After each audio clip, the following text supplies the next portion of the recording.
Good morning friends, welcome back to my channel. तो इस video में हम डिस्कस करेंगे प्याजे की इंटेलेक्चुअल डेवलपमेंट पर जो उन्होंने स्टेजेस दिए हैं उनके बारे में, और उन स्टेजेस की क्या क्या कैरेक्टरिस्टिक्स हैं और उन कैरेक्टरिस्टिक्स में से कैसे कैसे क्वेश्चंस पूछे जाते हैं, उन सब के बारे में आज हम डिस्कस करेंगे। तो let's start. Stages of intellectual development. तो इसकी पहली स्टेज है सेंसरी मोटर स्टेज, जो कि जन्म से लेके 2 वर्ष तक की अवस्था में होती है। इस स्टेज की विशेषताएं क्या है, ये इसके नाम से ही पता चलता है। सेंसरी मतलब बच्चा जो भी सीखता है वो अपने सेंसेस के थ्रू सीखता है। Senses are teachers. बच्चे की जो सेंसेस होती हैं वो उसकी टीचर होती है। जैसे बच्चा जो देखता है वही नकल करता है, जो सुनता है वही चीजें उन्हीं चीजों पर रिस्पॉन्स करता है। तो कहीं ना कहीं जो जितनी भी उसकी सेंसेस होती हैं वो चीजें उसे कुछ ना कुछ सिखाती हैं और वो उनकी टीचर्स होती हैं। Second motor, gross motor skills जो होती हैं बच्चे की, जैसे हाथ से कुछ पकड़ना या फिर चलना, हाथ पैर हिलाना, तो ये सारे उसके ग्रोस मोटर स्किल्स में आ गए हैं जो बच्चा 0 से 2 वर्ष वाला बच्चा करता है। इस स्टेज की सबसे इम्पॉर्टेंट जो विशेषता है वो है ऑब्जेक्ट परमानेंस। ये ही इसी कैरेक्टरिस्टिक्स में से सबसे ज्यादा क्वेश्चंस पूछे जाते हैं। ऑब्जेक्ट परमानेंस बच्चे में कब आता है? जैसे फॉर एग्जाम्पल बच्चा जब 7 महीने का होता है तो उसके लिए किसी भी वस्तु का कोई अस्तित्व नहीं होता।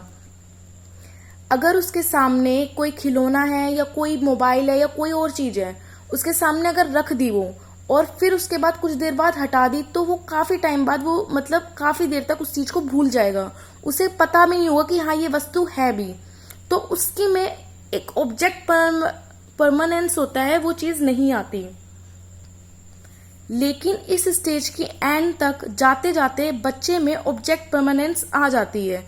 जैसे अगर 1.5 साल का बच्चा है, उससे अगर उसका कोई टॉय ले लिया या फिर उससे मोबाइल ले लिया, तो उसे पता है कि हाँ वो वस्तु है, वो उस चीज के लिए रोएगा, चिल्लियां मारेगा, मतलब उसके लिए उसके दिमाग में उस चीज की कोई ना कोई उसका अस्तित्व है। इस स्टेज की सबसे इंपॉर्टेंट कैरेक्टरिस्टिक्स ऑब्जेक्ट परमानेंस है। फिर है इमिटेट बिहेवियर। बच्चा क्या करता है? नकलची बंदर होता है, हर चीज को सीखता है नकल करके। सेकंड होती है प्री ऑपरेशनल स्टेज, जो कि होती है 2 से 7 वर्ष तक की। अब इसको 2 पार्ट में डिवाइड किया गया है, प्री कंसेप्चुअल फेज, इनिट्यूटिव फेज। तो प्री कंसेप्चुअल फेज में क्या होता है, ये 2 से 4 इयर्स की होती है। इस स्टेज की सबसे बड़ी विशेषता क्या है कि बच्चा इस पे ईगोसेंट्रिक होता है। उसमें आई की भावना होती है कि मैं हूं, जो हूं मैं हूं, मेरा पेन, मेरा बैग, सब कुछ मेरा। उसे लगता है कि उस हर चीज उससे चलती है। उसमें बहुत ज्यादा ईगो कह लो, या फिर एक तरह से जो वाइगोत्स्की ने बोला है कि एक प्राइवेट स्पीच होती है, तो उसी को ही प्याजे ने ईगोसेंट्रिक बोला है। सेकंड, बच्चे में जो रीजनिंग की पावर होती है वो पूरी तरह से इलॉजिकल होती है, मतलब उसमें रीजनिंग नहीं होती है। वो बेफालतू के तर्क वितर्क करता है, चीजों को तोड़ मरोड़ के बोलना या उल्टा सीधा बोल देना या कुछ भी कह कह के कहानियां बनाना, ये सब कुछ। एनिमिज्म।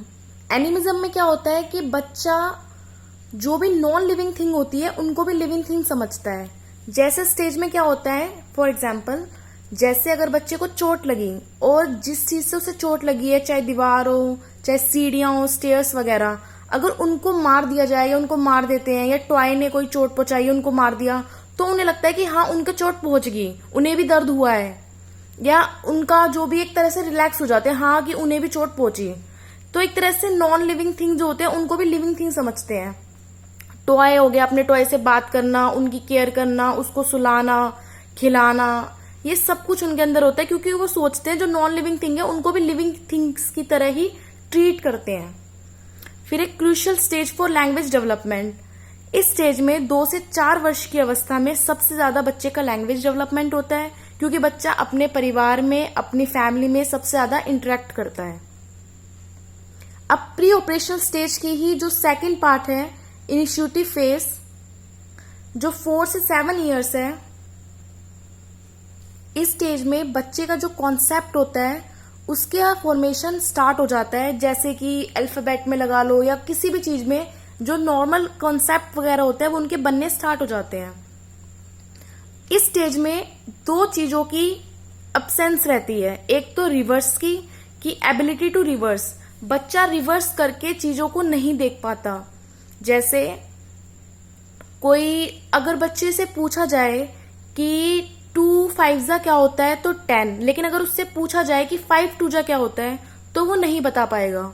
या फॉर एग्जाम्पल एक को ले तो अगर उससे पूछा जाए कि तुम्हारे कितने भाई बहन हैं तो वो बोल देगा 2 या 3, लेकिन अगर फिर अगर उससे ये पूछा जाए कि तुम्हारे भाई के या तुम्हारी बहन के कितने भाई बहन हैं तो उसके अंदर वो रिवर्सिबिलिटी नहीं होती है, वो उसका आंसर नहीं दे पाता। एक और इसमें होती है कि बच्चा क्वालिटी और क्वांटिटी में फर्क नहीं कर पाता। जैसे बच्चे को एक गिलास दिया जाए, एक गिलास हो चौड़ा और एक गिलास हो लंबा और दोनों में क्वांटिटी सेम हो तो बच्चा जो होगा वो बड़े वाला जो गिलास होगा उसको चुनेगा, क्योंकि उसके अकॉर्डिंग जो बड़े वाला गिलास है उसमें क्वांटिटी ज्यादा है। फिर इस स्टेज को प्री चाइल्डहुड स्टेज भी कहा जाता है और टॉय एज भी कहा जाता है। इस पे भी काफी क्वेश्चंस आते हैं। जो अब्सेंस ऑफ क्वालिटी है इस पे भी क्वेश्चंस आते हैं। और प्री ऑपरेशनल स्टेज में जो बच्चा होता है वो ईगोसेंट्रिक होता है, तो इन पे काफी क्वेश्चंस पूछे जाते हैं। एक और, अकॉर्डिंग टू पियाजे child learns to think first and develop the language letter.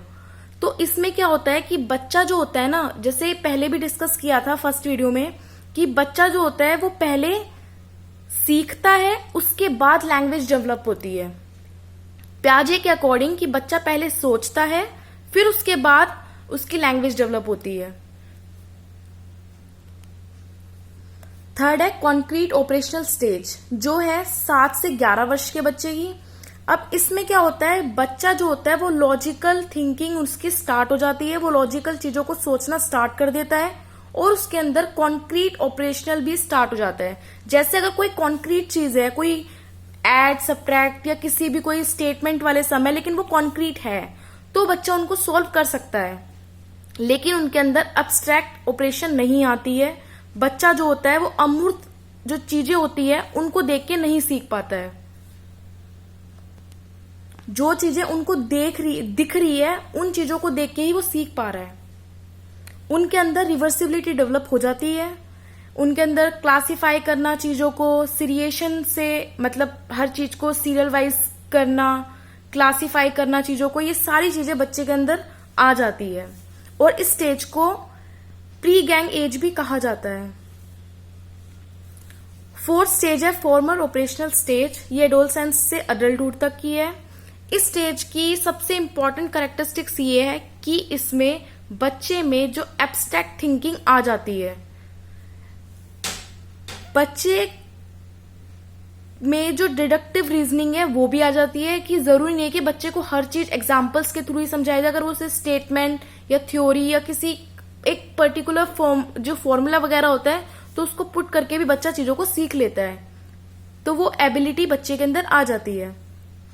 बच्चे के अंदर इस स्टेज में मल्टीपल हाइपोथेसिस लगाना या मल्टीपल सॉल्यूशंस निकालना, तो ये सब जितनी भी एबिलिटी है बच्चे के अंदर ये बिल्डअप हो जाती है। ये थी पियाजे की 4 इंपॉर्टेंट स्टेजेस। अब इससे रिलेटेड कुछ क्वेश्चंस करते हैं।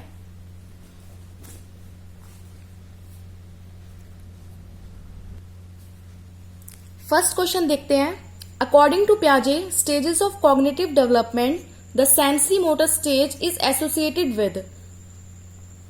अब इसमें सेंसरी मोटर स्टेज के बारे में बता रखा है, जैसे कि कंसर्न अबाउट सोशल इश्यू। बच्चा जो भी होता है वो अपने सेंसेस के थ्रू सीखता है, इमिटेट करता है चीजों को, तो इसमें सोशल इश्यू की कहां से बात आ गई। Second, imitation, memory and mental representation. बच्चा जो होता है वो नकलची बंदर होता है, चीजों को सीखता है, उसकी मेमोरी में वो चीज आती है, एक मेंटल रिप्रेजेंटेशन स्टार्ट हो जाती है, उसके स्कीमास जो होते हैं वो धीरे धीरे और बनने स्टार्ट हो जाते हैं। तो इसका आएगा second answer. Question second, the ability of seriation is the characteristics of the. Seriation की करेक्टरिस्टिक्स किस में आती है, मतलब उसके अंदर बच्चे के अंदर एबिलिटी किस स्टेज में आती है, तो वो बच्चे के अंदर आती है कॉन्क्रीट ऑपरेशनल स्टेज में। Which of the following implications cannot be derived from Piaget theory of cognitive development। अब इसमें कौन सी ऐसी करेक्टरिस्टिक्स है जो प्याजे ने नहीं बोली और जो एजुकेशन इम्प्लीकेशन में भी नहीं फॉलो की जा सकती। जैसे sensitivity to children's readiness to learn. अब बच्चे के अंदर रेडी टू लर्न वाली एक सीखने के लिए तत्परता रहती ही है। एक्सेप्टेंस ऑफ इंडिविजुअल डिफरेंस, जो इंडिविजुअली डिफरेंस को भी एक्सेप्ट किया है कि बच्चा जो होता है सबकी अपनी अपनी विशेषताएं होती है, इंडिविजुअली डिफरेंसेस होते हैं। जैसे जैसे बच्चा मैच्योर होता है वैसे वैसे बच्चा सीखता है, जैसे उसे माहौल मिलता है वो वैसा सीखता है। थर्ड है डिस्कवरी लर्निंग, बच्चा जो होता है वो चीजों को खुद डिस्कवर करता है। Fourth, need of verbal teaching, कहीं पे भी प्याजे ने वर्बल टीचिंग की बात नहीं की गई है, तो फोर्थ इसका आंसर है। Last, an important characteristics of formal operational stage of mental development. Important characteristics formal operation stage की कौन सी है? Abstract thinking, concrete thinking, social thinking और ईगोसेंट्रिक बिहेवियर।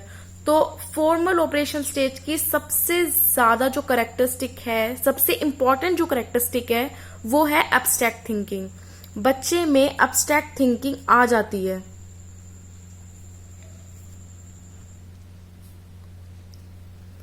इस वीडियो में हमने प्याजे द्वारा दी गई कॉग्निटिव डेवलपमेंट पर जो स्टेजेस थी उनके बारे में डिस्कस किया और कुछ इंपॉर्टेंट क्वेश्चंस भी करे। तो अगर आपको ये वीडियो अच्छी लगी हो तो लाइक, सब्सक्राइब और शेयर जरूर कीजिए। Bye bye, take care, stay happy, keep learning.